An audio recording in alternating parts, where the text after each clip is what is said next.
nostājušies pa pāriem.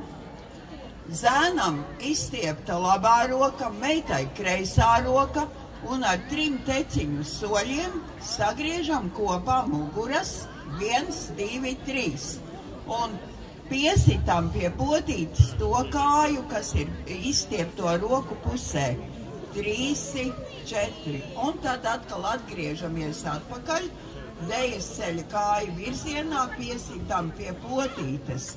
Un tad otrajā daļā sadodam rokas un ejam gājienu soli aplītī un atkal uz otru pusi.